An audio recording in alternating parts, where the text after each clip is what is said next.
Stop holding on to realities and people and connections that really don't want to be present in our lives in the way that honors our authentic self. Sometimes we hurt over certain bonds and connections breaking because of that core need that we have to feel connected. But if that connection doesn't welcome you as you are and the change that you're going through and you deciding to do what's best for yourself, then that's not true connection.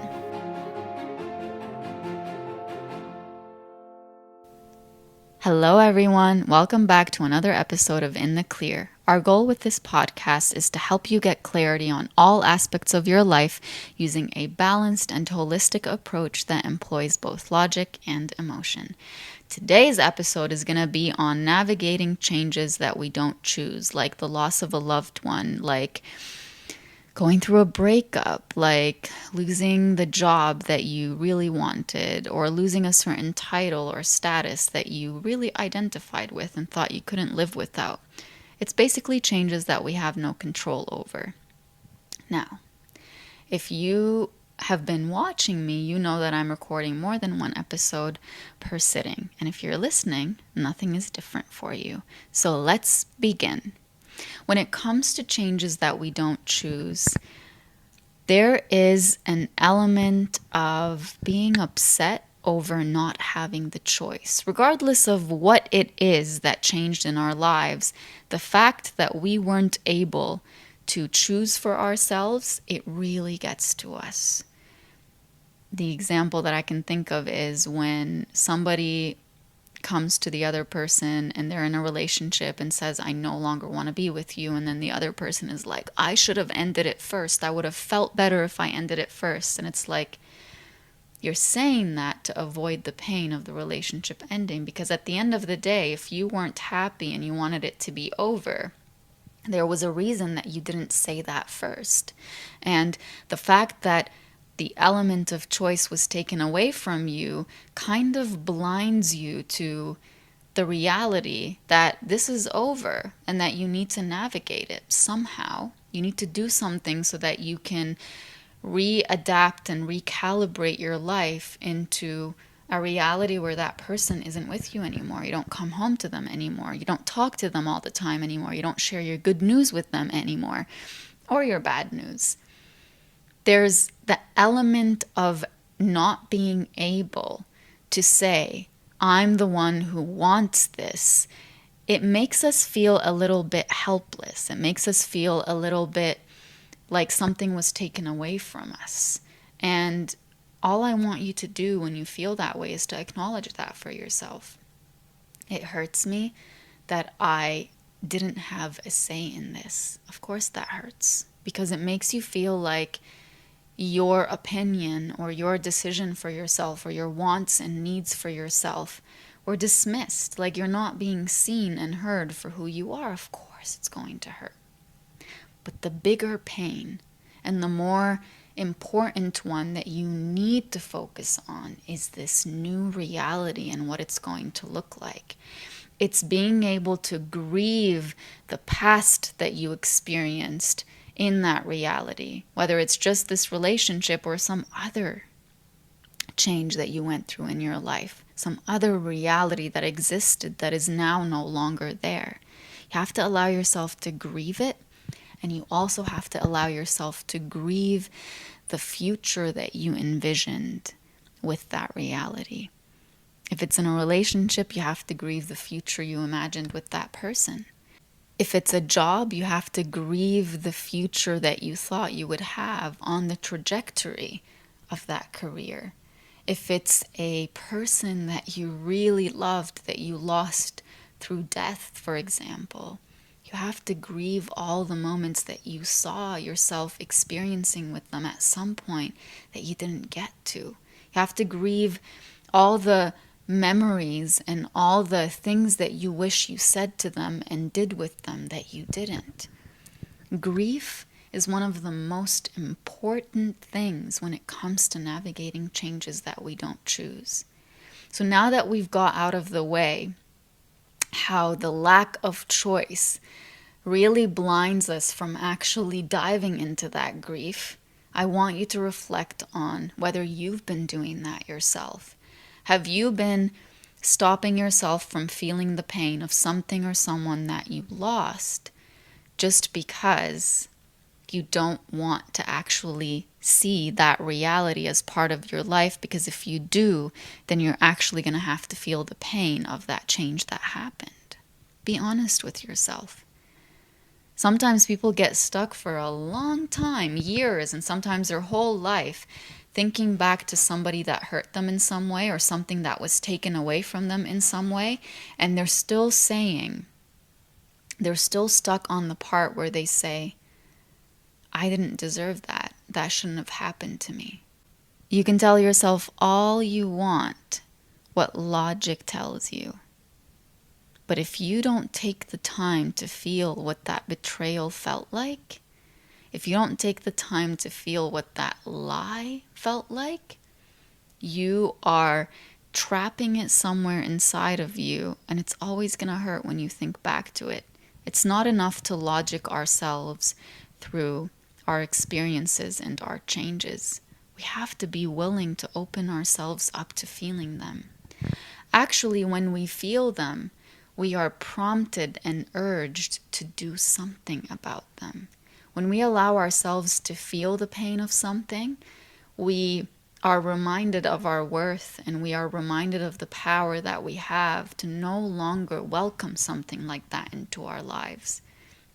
So my invitation to you on your journey of accepting any change that you don't want is to allow yourself to feel the pain of it. If you miss a person who left you, miss them. Miss them until the missing is over, because it will be over at some point. You might try to distract yourself from missing them by reaching out to them. Don't do that. If you know it's not good for you, don't do that. But miss them. If you're angry with them, be angry with them. If you're upset that they did something to you that they shouldn't have done, be upset. If you miss someone that you lost to death, miss them. Sometimes we don't want to feel the feeling of missing them because we are so worried that this regret is going to bubble up inside of us for all the time that we didn't spend with them and all the things we wish we would have said. But miss them. And when that regret comes up, look at it as an indication of how much you love them. Because grief really is you having all this love inside of you, and it literally cannot reach that person. You can't hug them anymore. You can't talk to them anymore. You can't be in their presence anymore. You can't have the same conversations. You can't feel that they're there anymore. You can't see them anymore. So allow yourself to feel those things. Hold some space for them instead of judging yourself for feeling them, and instead of judging yourself for not fully accepting the reality of the loss. We often forget that there are 5 stages of grief, not just one. We want to get to the point where we accept this change fully. But to get to the stage of acceptance, you're going to go through the denial, and you're going to go through the anger and the depression and the sadness and the bargaining where you try to wrestle with that reality back and forth. You're going to go through all of that before you get to acceptance. And here's another thing that I talk about in The Only Constant. Aside from grief, radical acceptance is absolutely essential when it comes to accepting changes that we really don't want.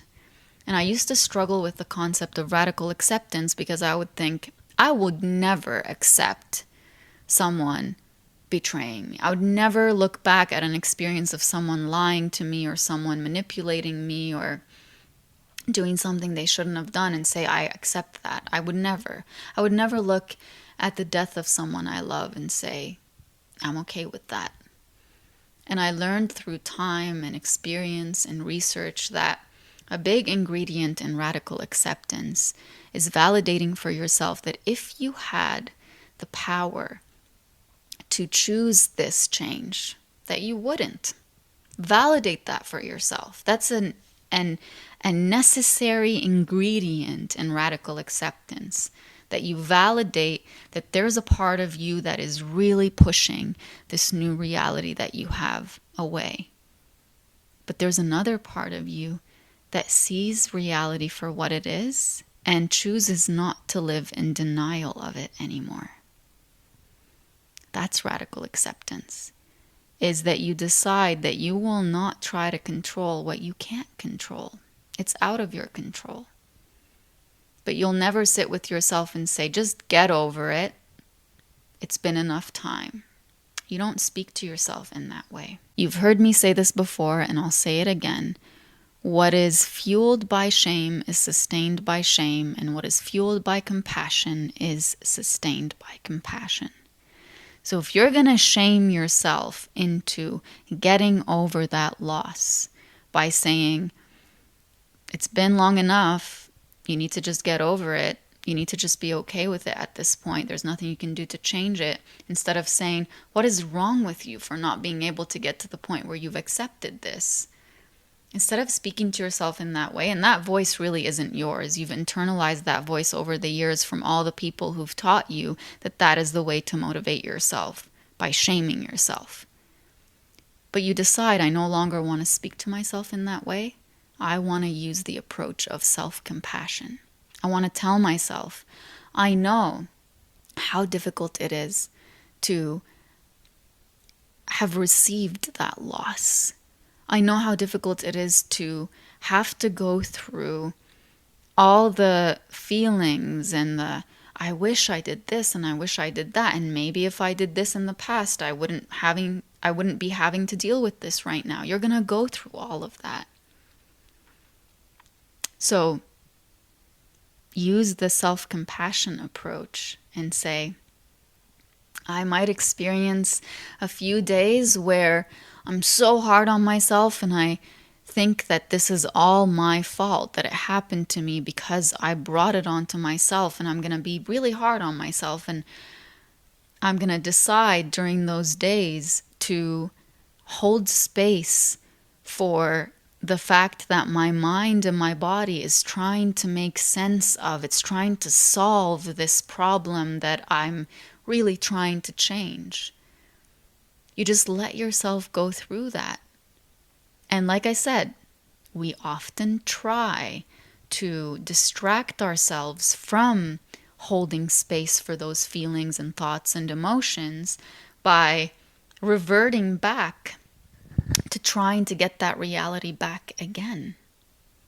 Many people who leave a job that they were miserable at, if they spend a little bit of time unemployed while they're looking for something else, they might just go back to that job because they don't want to deal with everything that's coming up. You're a failure. You're unproductive.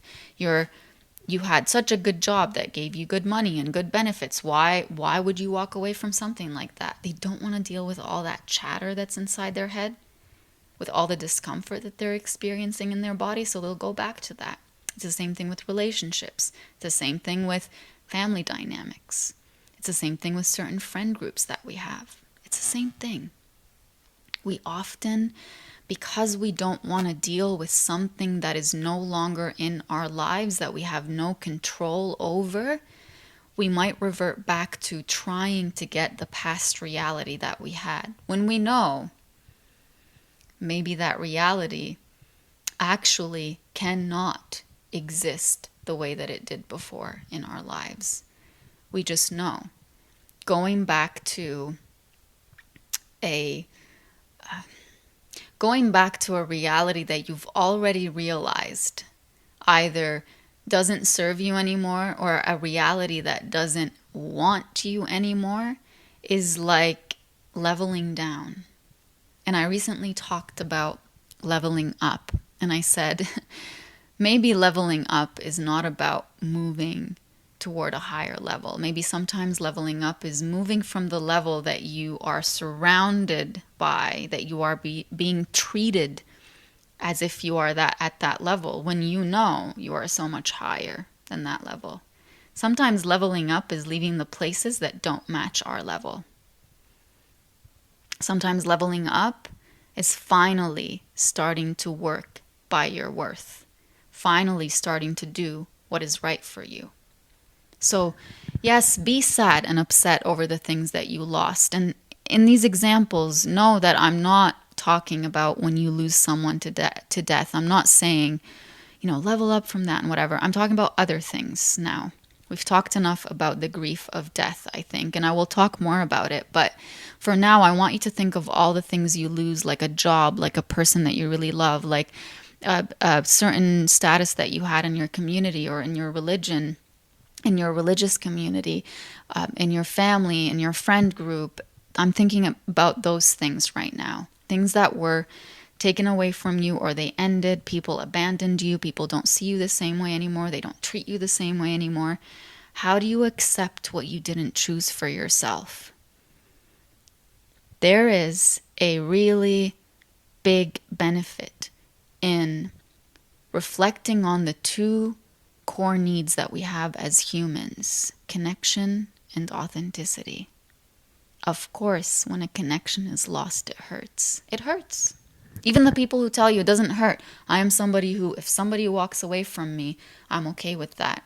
There's a really powerful quote by a Palestinian poet, and I hope I'm remembering it right. His name is Mahmoud Darwish, and he says, "I don't beg anyone to stay, and I don't hold the hand of the one who wishes to leave." And I think it's so powerful for us to stop holding on to realities and people and connections that really don't want to be present in our lives in the way that honors our authentic self. Sometimes we hurt over certain bonds and connections breaking because of that core need that we have to feel connected. But if that connection doesn't welcome you as you are and the change that you're going through and you deciding to do what's best for yourself, then that's not true connection. And the only constant, I say, true authentic love, and you can apply this to your job environment, true authentic respect, true authentic education that is meant for you, that actually adds something to your life, puts down the chisel and looks at you and says, I welcome you as you are. It doesn't try to mold you into someone you're not. It doesn't try to change you or shame you based on the core of who you are. So when you have these two main needs, I hope that you choose your authenticity over your connection to people who don't welcome your authenticity.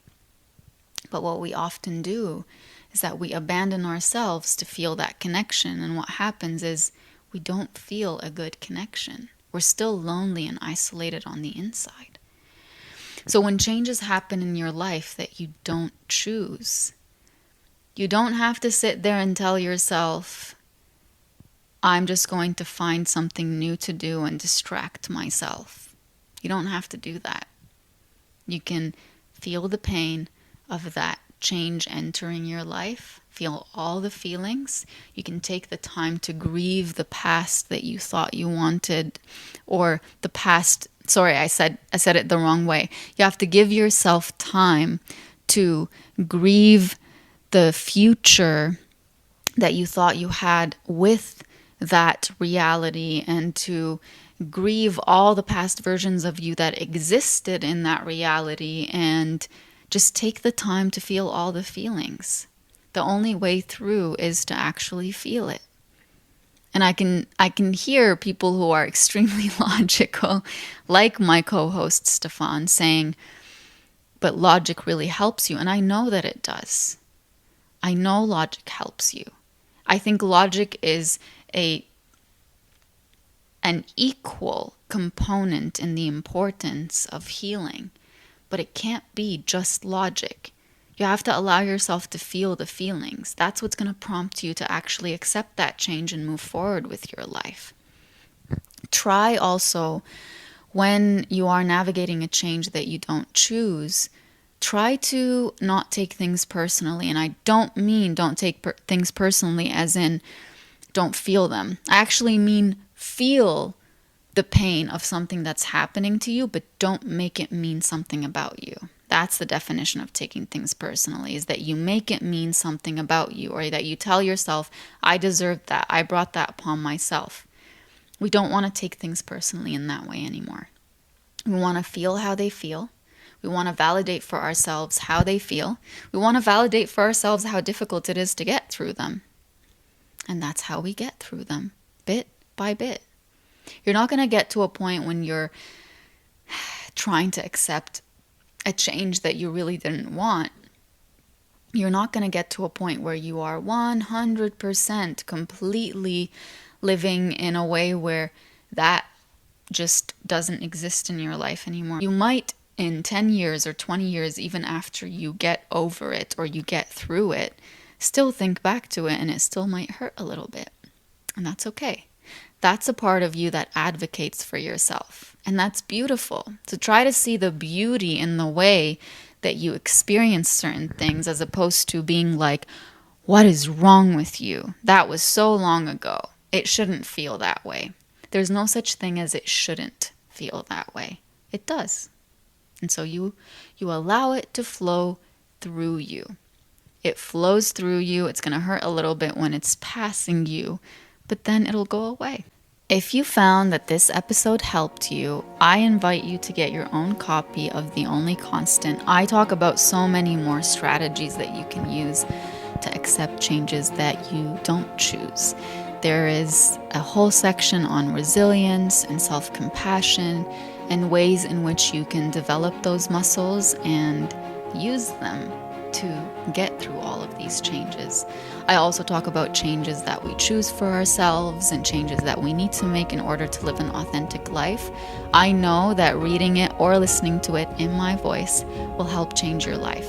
Until next time, have a wonderful day, and may you choose self-compassion over shame every single day. Take care.